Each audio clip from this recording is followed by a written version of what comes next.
అమరావతి బహుజన ఐకాస అధ్యక్షులు పోతుల బాలకోటయ్య సీఎం జగన్ రెడ్డికి రాసిన లేఖ ఇప్పుడు వైరల్ అవుతోంది. ఆయన రాసిన లేఖ పూర్తి పాఠం ఇది. ఆంధ్రప్రదేశ్ ముఖ్యమంత్రి శ్రీ వైఎస్ జగన్మోహన్ రెడ్డి గారికి అమరావతి బహుజన ఐకాస అధ్యక్షులు పోతుల బాలకోటయ్య వ్రాసిన చివరి బహిరంగ లేఖ.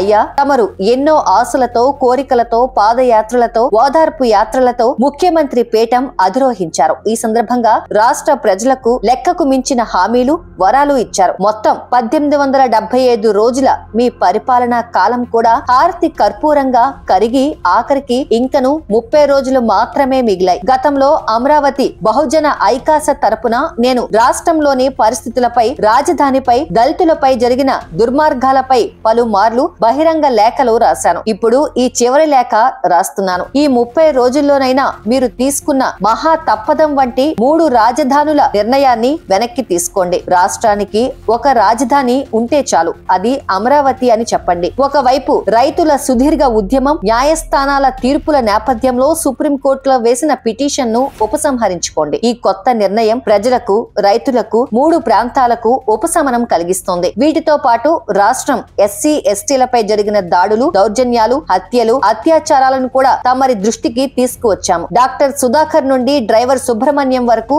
నంద్యాల నాగమ్మ నుంచి పులివెందుల మహాలక్ష్మి వరకు అన్నింటిపై న్యాయ విచారణకు ఆదేశించండి. ప్రత్యేకంగా ఈ చివరి రోజుల్లో హోదా, పోలవరం, విశాఖ ఉక్కు వంటి అత్యవసర విభజన హామీలపై గొంతెత్తి సిద్ధం అనండి. ఇలాంటి కీలకమైన నిర్ణయాలతో రాష్ట్రంలోని పాలనా పరిస్థితులు, ఆర్థిక పరిస్థితులు కుదుట పడతాయని చెప్పటమే మా ధర్మం. వినకపోతే మీ కర్మం అవుతోందని తెలియజేస్తూ పోతుల బాలకోటయ్య అమరావతి బహుజన ఐకాస అధ్యక్షులు అంటూ ఆయన లేఖ ముగించారు. ఈ లేఖకైనా జగన్ రెడ్డి నుంచి సమాధానం వస్తుందేమో చూడాలి.